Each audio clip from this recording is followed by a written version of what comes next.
Olivia and Anthony crossed paths in their senior year at the Institute. It was a difficult period for both of them, but they managed to establish a strong relationship based on trust and mutual respect. After graduating from university, they got married, started a new life together, and recently celebrated 7 years of marriage. Anthony's career took off relatively quickly, while Olivia's path was less successful. She had a number of failures both with her superiors and with the company itself. Over time, her desire to climb the corporate ladder gradually faded. When Anthony rose to a senior position, Olivia found herself stuck in one position, earning modestly. As a result, Anthony became the main breadwinner in their family. Last summer, in the midst of their holiday planning, Olivia and Anthony were eager to escape to the coast. There was no question of not going. Olivia had been pushing for it, feeling the weight of exhaustion from her increasingly demanding job. They hadn't been on a vacation in ages, and both had been saving up for this trip since the beginning of the year. Their thoughts were entirely consumed with the idea of a long-awaited getaway. But, as life often goes, an unexpected curveball came their way. Right before booking their trip, the prices of vacation packages skyrocketed, leaving them with far too little to cover the costs. They could have taken out a loan, but from the start of their relationship, they'd made a pact not to go into debt, no matter the situation. Their only hope was for the next holiday. Determined to make it happen, Anthony began taking on extra work to earn the money needed for the trip. He was focused on securing the vacation package in advance to surprise Olivia and give her the rest and relaxation she needed. He pulled it off just as planned.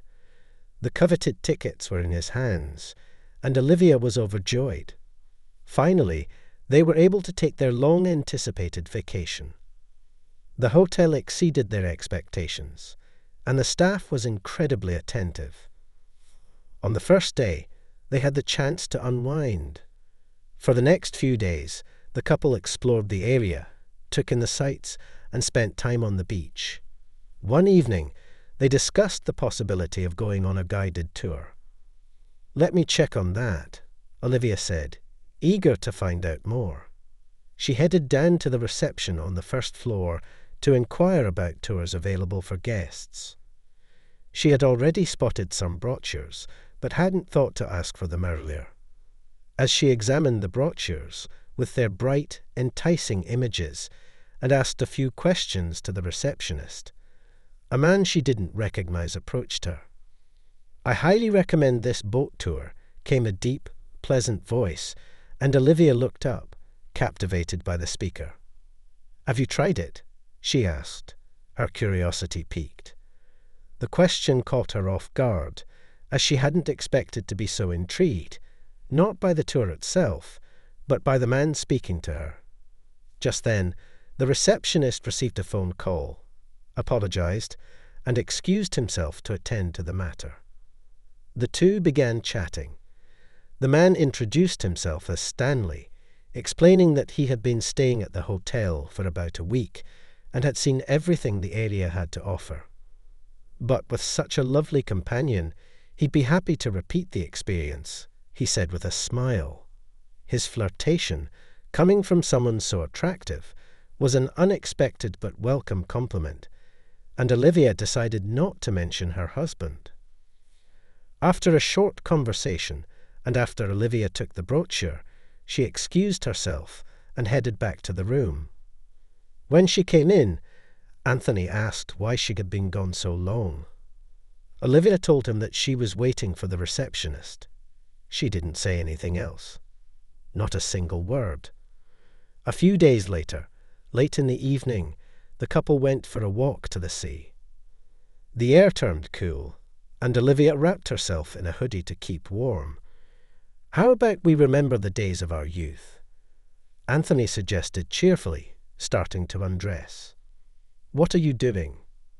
Olivia asked with a hint of disapproval in her voice. "Let's go swimming. Do you remember our first summer together? We swam in the moonlight," he said, already standing knee-deep in the water and holding out his hand to her, as if inviting her to join him. Olivia shuddered at the thought of getting into the cold water and told him she'd rather stay on shore. "You'll catch a cold," she muttered, watching him dive in. He swam vigorously, constantly urging her to join him, but she only smiled faintly, her thoughts far away. She couldn't stop thinking about Stanley and the way he looked at her when they first met. Olivia ran into Stanley a few more times during breakfast. He was always seated at table one, and every time she walked in with Anthony, he greeted her with the same warm smile, never showing the slightest hint of disappointment. His gaze never wavered from her, and Olivia couldn't help but notice the intensity in his eyes. The very next morning, Olivia's prediction came true. Anthony woke up feeling unwell, deciding he needed to stay in their room for a few days to rest. In a way, he was actively trying to get Olivia out of the room so she wouldn't catch whatever bug he had. "Go take a boat trip. There's no need to breathe my germs," he said, coughing dramatically. While she certainly felt sorry for him, having him sick on their vacation, a part of her couldn't help but see this as the perfect opportunity to spend time with Stanley. As she made her way down to the first floor, her thoughts were interrupted when she bumped into Stanley, almost as if he'd been waiting for her. A brief moment of silence passed, an unspoken understanding hanging in the air, as if he was waiting for Olivia to take the next step. She met his eyes. "You know, let's go somewhere. I've got all the time in the world now," she said, and Stanley's face lit up with a broad smile. He rented a car and spent the entire day showing her some of the most beautiful spots in the area. They dined at a fancy restaurant, where he didn't hesitate to take her hand across the table. When Olivia instinctively pulled her hand back in slight discomfort, she couldn't deny that a part of her was beginning to enjoy the flirtation. Later, as the sun began to set, casting a golden glow over the sea, the nearby houses, and the trees, Stanley drove them to a secluded spot on a cliff. The view was breathtaking, and there was no one else around. As they stood by the car, gazing out at the horizon, Stanley casually placed his hand on Olivia's waist and pulled her closer, his touch firm but gentle. "I've been dreaming about this moment since the first day I saw you," he whispered, his voice soft, his eyes never leaving hers. "Really?" Olivia said, her voice barely audible as she filled the silence with an indifferent comment. Deep down, she knew what was coming next. She understood his intentions. He wanted to kiss her. Fear mingled with anticipation. But before she could decide whether to pull away, she found herself drawn to him like a magnet. As their lips met, the kiss was slow and intense. In that moment, she let herself surrender to the passion. Before long, Stanley's hands were exploring the fabric of her dress. By the time evening arrived, Olivia had mentally surrendered to the situation. She returned to her husband's room as if nothing had happened. "How was the tour?" Anthony asked with a smile. "It was fine. I liked it," she responded, though her mind was far from the truth of how she had spent her day. Anthony, already feeling better, said with a grin, "I'm much better now. The pills worked. We'll be together for the next adventures." Olivia wasn't exactly thrilled to hear this. In her mind, she was already planning how she and Stanley would sneak away from everyone again, spending time alone. Stanley was equally eager to continue their secret affair. They agreed she would come to his room late at night when Anthony was fast asleep. He slept deeply, so she wasn't worried about waking him. They were careful to keep things discreet, but one night, someone finally witnessed their secret. During her next midnight escape, Olivia ran into a neighbor in the hallway.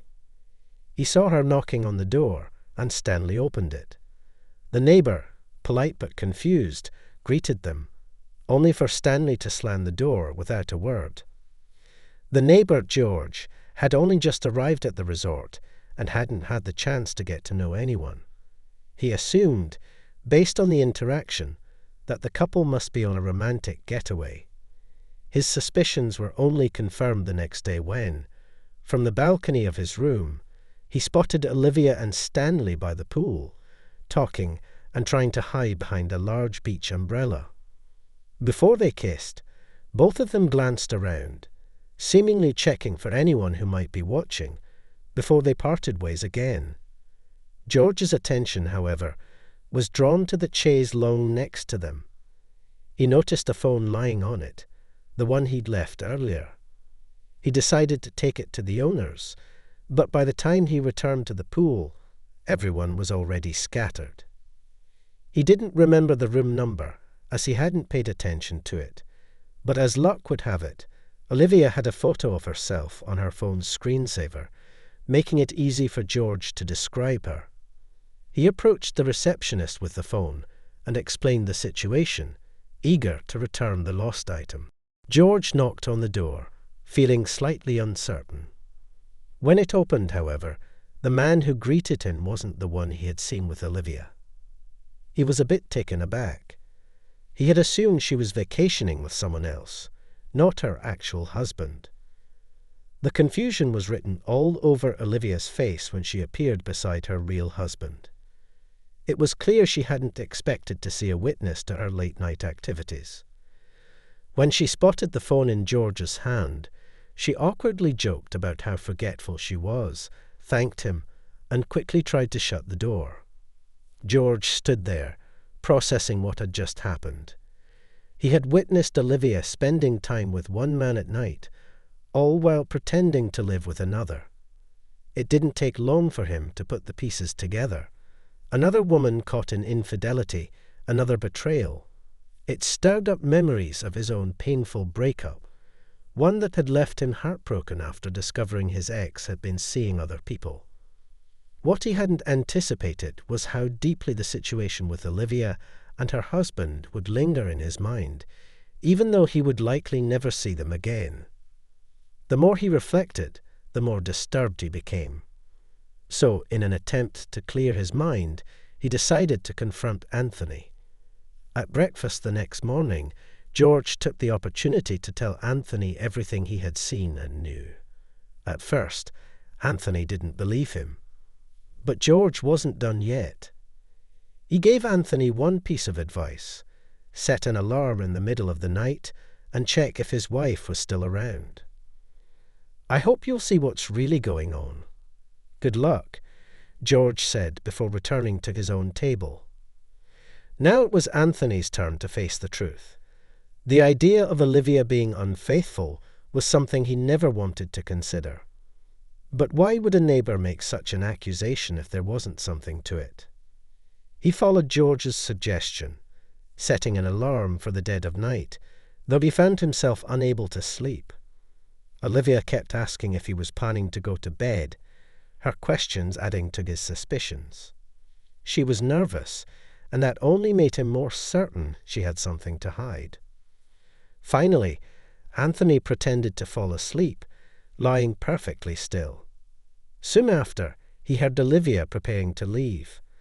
The entire hotel seemed to be awakened by the chaos that unfolded on the second floor.